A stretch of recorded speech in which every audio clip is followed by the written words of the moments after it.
Au chapitre économique, cette très bonne nouvelle pour le secteur automobile français. Les ventes de voitures neuves ont bondi de 15% au mois de juin. Plus de 225 000 véhicules ont été immatriculés le mois dernier, un chiffre jamais atteint depuis 4 ans. La hausse a notamment profité aux constructeurs français. Peugeot Citroën a vu ses ventes progresser de plus de 16%, Renault de 8,5%. Et à 2 jours des premiers grands départs pour les vacances d'été, nous avons voulu savoir s'il était plus avantageux d'acheter une voiture ou de la louer pour une longue période. La question peut paraître saugrenue et pourtant, vous allez le voir, calculette en main, la réponse ne va pas de soi. Explications et conseils de Pascal Boulanger et Thierry Valta.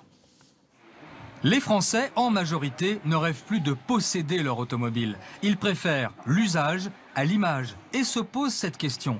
Faut-il encore acheter à crédit ou choisir la LOA, location avec option d'achat, ou la LLD, location longue durée?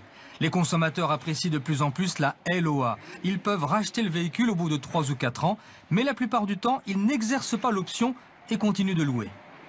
Le crédit classique sur les 4 premiers mois a baissé de l'ordre de 10%, quand la location et la location avec option d'achat a augmenté de plus de 30%. Donc c'est un phénomène qui est un phénomène fort, profond, assez récent, mais qui s'amplifie actuellement. Les Français raisonnent en mensualité avec des budgets tout compris. Ce client abandonne le crédit au profit de la LOA.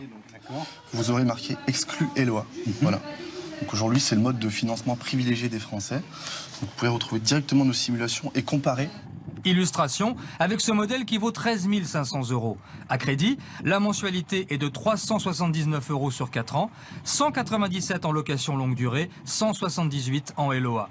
C'est la formule la plus avantageuse pour les particuliers, car la location longue durée est plutôt réservée aux professionnels qui font beaucoup de kilomètres. L'avantage est tel que certains clients se demandent s'il n'y a pas tromperie.